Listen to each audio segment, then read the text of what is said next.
Jacqueline Victoria Ortega. Hold on. I am Navy Pier's key makeup artist right now for their Halloween show. Makeup is something I know how to do, but I don't think it defines who I am. It's a talent, and I'm good at it. It's not what I do. I think what I do is I touch people. I think I have a lot of compassion. I have a way of really being able to kind of feel people. So the first word of cancer came in when I was coming out of a surgery, and then they came back to me and said, you have cancer in your lungs. And I was like, they're like, you're considered stage 4. You're stage 4 cancer, breast cancer. It's breast cancer that has spread from your breast to your lungs, and then we're gonna do a pelvic. And they did the pelvic, and they're like, it's in your liver. I'm like, what? Like, how did that happen? It's different when you think that it's just tonsillitis that's keeping you coughing and not breathing. When it becomes cancer in your lungs, you kind of makes it more real and maybe hurt a little more.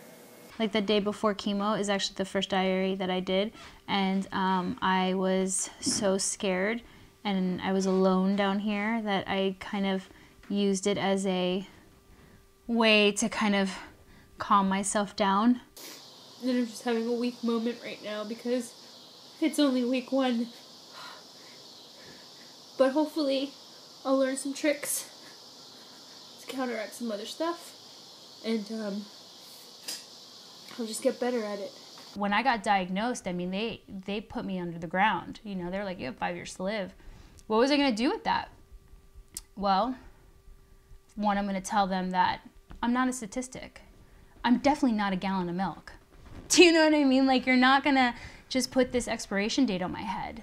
I'm a makeup artist. Like, I could totally get through this. I'm gonna wear lashes, I'm gonna put my eyebrows on, and I just kind of like, fuck it. Like, this is it. This is real. And it's almost the same thing. Like, people ask me, like, are you gonna get a wig? And I'm like, no. Like, I had no desire to get a wig. I'm sorry if my cancer makes you uncomfortable. I'll be honest with you, like, I don't think there's a time where I felt more beautiful than now, you know? I think it's because it's so honest, you know? I don't, you know, like, this is it. This is what it is. That's what I wish that some women, with some of the women that I've talked to that are having a really hard time with their hair, like, they can't believe they're gonna lose their hair. They can't believe that, you know, and they get so lost in the physical. I don't believe in wasting a fucking second of my energy on that. I totally prayed to baby Jesus that if you were gonna take the hair off my head, to take my fucking pubic hair. And he did. And I was stoked. Instead of giving it to Locks of Love for the children, we're gonna save it for people who can't grow pubic hair.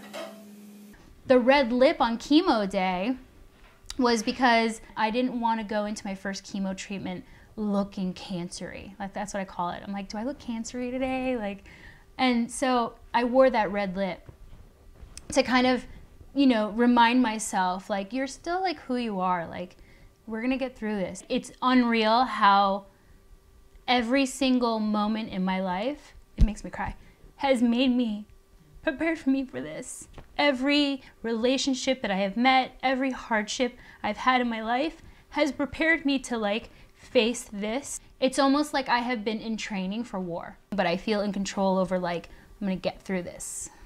Like, I have this centeredness about me, and I'm serious about it. Being able to see your karma come back, you know, tenfold is pretty impressive. All the good that I kind of put out there come back to me now in a time of need is the most positive. And just having my family kind of come together and having, you know, having this experience heal some things in other people that they were dealing with, you know, family members that maybe were struggling with something, and, you know, my cancer kind of opened their eyes to the fact that, like, oh my God, there's something bigger out there. Like, you know, we gotta just move on, get past our shit. got into a fight with my mom the other day. I made sure I apologized. You know, I'm like reconnected, like, I love you. I'm sorry. Like having those moments in my day, you know, making something count. My purpose now is just to kind of really truly live every day, you know, whole. Super yummy.